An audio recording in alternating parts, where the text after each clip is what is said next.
Welcome to Universal Sports live and direct at Old Trafford. And if it's the first time that you are watching Universal Sports, make sure you do follow, like and subscribe. And what a year it has been for Universal Sports. I think we've broken records for a first time sports channel to cover all the major sporting events. If we go down memory lane a little bit, what have we done on Universal Sports so far? We give you Manchester United versus Arsenal. We went to Riyadh season, Al Nassr versus Al Hilal, the undisputed heavyweight boxing unification match, Tyson Fury versus Alexander Usyk, and if that was not enough, we covered the FA Cup final live and exclusive in Dubai. But what's coming up, as I said earlier, we've got some treats lined up for you, and it's breaking news, as one of the other hosts likes to say. Universal Sports will be live and exclusive at Wembley Stadium for Manchester City versus Manchester United, and we'll be giving you exclusive content, so make sure you don't miss out on that.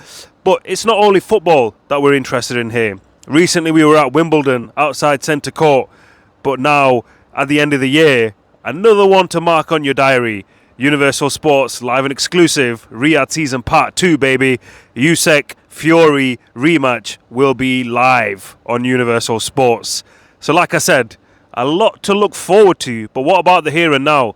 Here and now we want to talk about Manchester United, and if I smell it in the air, things smell different around here. And what I mean by that is we were told about marginal gains with Ineos. Ineos talked about marginal gains, and we're starting to see the fruits of the marginal gains, because what have we seen so far? We've seen investment at Carrington, we've seen investment with a new tunnel, we've seen new equipment being put into Carrington.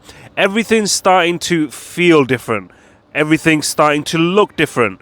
Jadon Sancho, the ultimate villain, is now back in training. There's so many things happening at Manchester United this summer that makes you think that are things really starting to take a turn for the positive. And as Manchester United fan, and as we're all Manchester United fans, I think it's a time where we can be really excited at what's happening, because there seems to be structure, there seems to be a plan. There seems to be a plan to make sure that Manchester United do not get made a mockery of. And when I say a mockery, I talk about in the transfer business, when it comes to the negotiations aspect, because once upon a time we would have gone to Everton and we would have had to pay 80 million for Jared Braithwaite, or 90 million like we did with Harry Maguire. But this year, Ineos are like, no, Manchester United are not going to be made a mockery of, because we're going to give you an offer, and if you don't like it, agree terms for another defender. Or, you know what, we'll give De Ligt, we'll offer about 50 million, 60 million. So then Everton, you already know that we ain't going to go more than that. It is strategy by Manchester United, and these are the words that you wouldn't really associate with Manchester United this year. However, in terms of transfers, it seems like we can do more than one deal at the same time. So what needs to be done before the season starts? We need to make sure that we get the right players in, but we also need to get players out.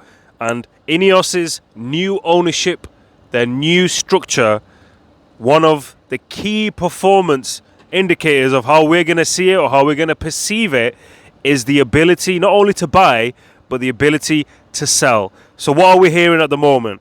Al Nassr, Al Hilal in conversations with Casemiro since April, but no formal offer for Manchester United yet. It seems like we've got the plan ready. If Casemiro goes, Ugarte goes in. News on social media suggesting that Man United have made a €38 million bid for Ugarte with add-ons. So it seems like Manchester United know that if something happens, they're ready to react. And that is encouragement for Manchester United, because Manchester United, if they want to be the king of England and the kings of Europe, we need to get these things right. It's going to be a big season for Erik ten Hag. Sancho's back, new coaches, Ruud's back, new players. The pressure is going to be like nothing that Erik Ten Hag has ever seen before. If you thought last season was bad, this season the knives are going to be out straight away. So Erik Ten Hag needs to get this right, because if he doesn't, it could be see you later Ten Hag, and Mr. Ruud van Nistelrooy could appear and be ready to take over. So that's something that we need to look out for. But before we go, if it is the first time that you're watching Universal Sports, make sure you do follow, like and subscribe.